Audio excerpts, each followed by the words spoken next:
Okay, this game is really exciting because Spawn development is not just about the new features of Spawned engine, and I don't really have many features to show you. I'm just gonna explain what voxelizing geometry means, which is like super simple concept, and I'm gonna tell you why I can't really create objects that are off the grid, but I will create objects. Like, you don't have to worry about that. Except these will be geometric objects. These will be models that cannot be exactly rotated. I'll I'll have to show it obviously to properly explain. But finally, there's something that actually matches against Puzzle Quest in terms of like depth and a story, which is you wouldn't think that would happen, but sadly this game doesn't really have an exit button besides this thing. This thing right here. The X. If you're in a full screen mode, you gotta Alt tab at this. Alt F4 I guess. But it's so cool. I can't really show it how cool it is, but again, the way that you match gems, it's a little bit more advanced than in Puzzle Quest. It allows for a little bit more strategy than you would normally get. Gyromancer introduces a rotating of gems. You take 4 gems and you rotate them. Shut up, shut up. Even 14 is like too much. It's crazy. Obviously, it's a game for adults, so to speak, and it's like really important for adults to actually go and play games like these.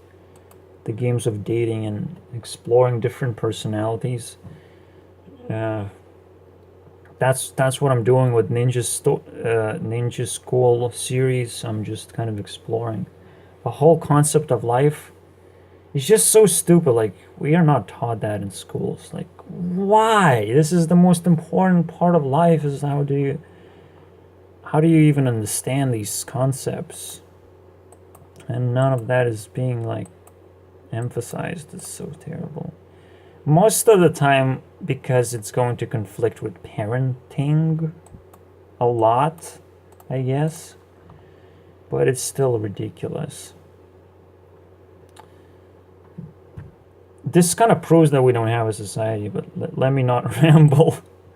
It's kind of like a teaser to a Ninja School series, because I will break down games like these a little better, because this game introduces 8 personalities, but it also introduces this amazing game mechanic, where if I want to match these orange, crimson balls, I can pick up any of these 3 gems, and I can put them anywhere I want, where it's convenient for me. Obviously, now I have to match these guys, because that's the only... That's a tutorial right now. I'm kind of forced. But it's...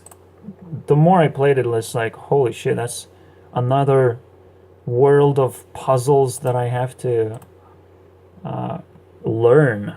I have to learn the skill to solve these things. It's crazy. Just the amount of time that I spent playing Fallout 4 is about learning the skill of shooting, learning how to efficiently use resources. This is very interesting for me. And most importantly, if I die, I try the entire game all over again. This is why I'm playing from a tutorial to begin with, even though I play the game quite a bit. But I don't want to spoil it for myself either. It's just like, it has so many cool things in there. Obviously, for adults. Congratulations, Gurnix. You're doing something creepy alone in your own basement. But that's what you do these days. Because dating is just broken. But yeah, I will stop ranting. I gotta rant about voxels instead, yet again. Voxelized geometry. This is where I'm going next with how the objects are gonna work. If you look into microblocks, they're very small. You know how small they are? These guys are 3 centimeters big. They're still not small enough to actually render like a sword or something. If I wanted to render it within a grid. The difference between in the grid and off the grid, if I made an object that is off the grid, I would be able to pick this up, I would be able to rotate it, and it wouldn't actually have to be voxelized by itself, it's just be as it is. This is how VoxelNodes did it. The VoxelNodes, right? I think I have it here, maybe? No? God damn it. So you have this huge video making something. Free for all. For all to watch, you mean? There's like this dragon flying around. Okay, must be a different video then. There are multiple videos apparently. Right here there's a dragon flying around. And he really zooms in into this to look at.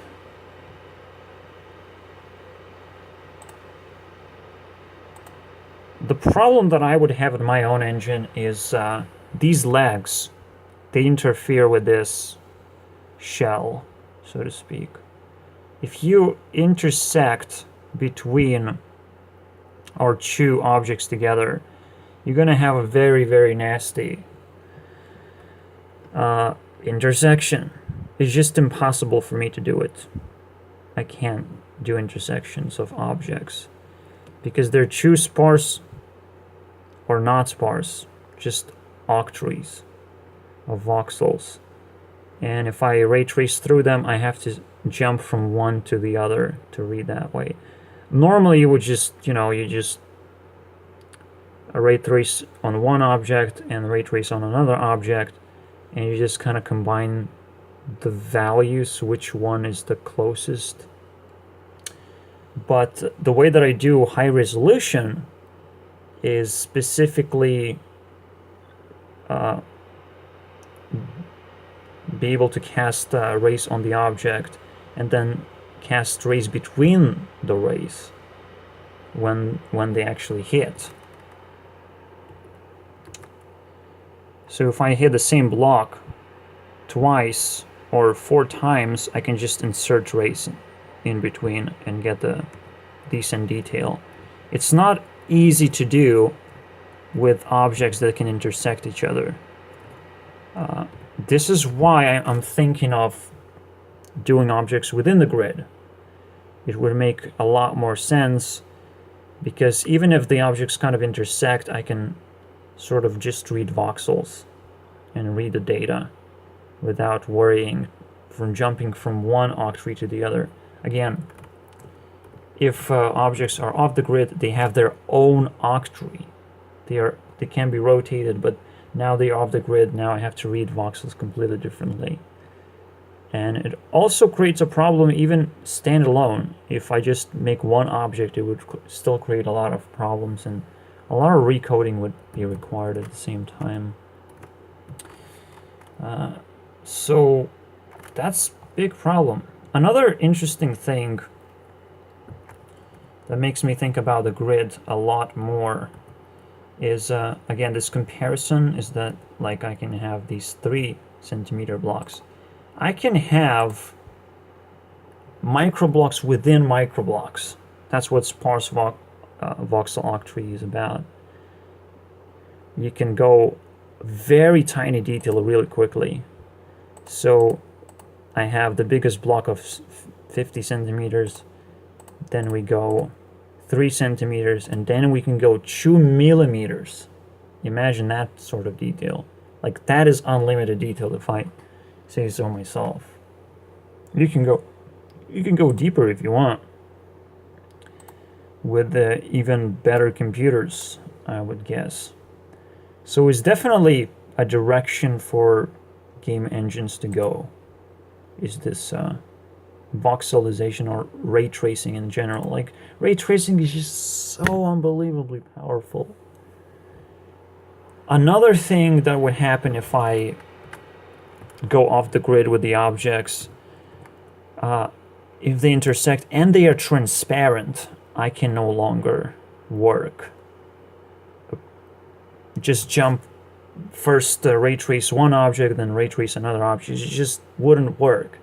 So off the grid is kind of impossible to do at this point. I'm pretty much decided that I cannot do it. So just a very simple thing to showcase at the moment, and how I'm going to end the video is geometry.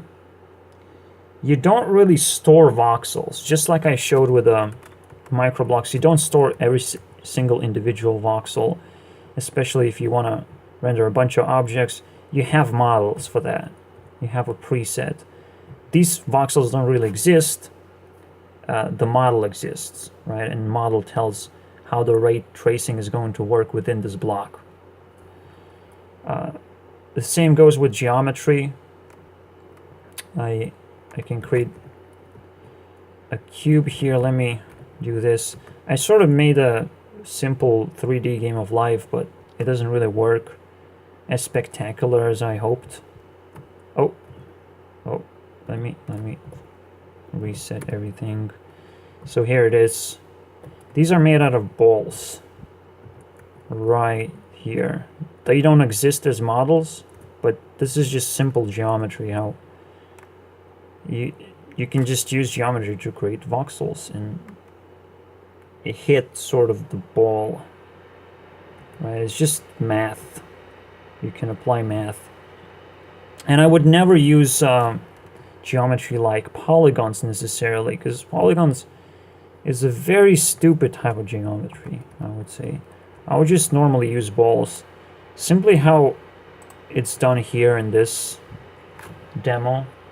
This is like, god damn it, it's crazy. It's 9 years ago and we still don't have this? Are you serious? These are mostly made out of ball geometry, I would guess. Not just these fruits, I guess, but the entire tree is made out of tiny balls. And it makes sense, right? This is a very simple geometry to kind of voxelize. Not polygons necessarily. Polygons are kind of awkward, but you can do that as well. There's this guy who have voxelized terrain, and he sort of tried to explain the same concept, that you cannot actually store these individual voxels. It would make no sense. But you can store geometry, which we already do with polygons. We store those in the computer. These are pretty optimized. So that's what I wanted to talk about. The moment I create animation, it's going to change everything, because all of a sudden I'll be able to rival engines like these. The Voxelnode engine, the Euclidean engine even. Euclidean is a little bit weird because, I mean, it's sort of advanced, but it's going in the same direction as VR is going. As this augmented reality is great, it's amazing. But I want to play stuff on my computer. Please, games. I want to test this thing. I want to look at how it actually looks. I want to learn the stuff, at the very least. And Euclidean is a bitch about that. Let me tell you that much. Anyways, I'm gonna go back and play this stupid game and talk about personalities in my Ninja School series. Please check those out. I mean, it's cringy, but you gotta learn about life, because you don't have those schools in real life anymore. Or you have the whole internet for that, teaching you, hey guys, you probably haven't learned morality. What is that? It's the most important concept that binds society together. Just saying. Very interesting stuff had happened, but I cannot talk about it in this series. Jesus Christ. See you guys next time.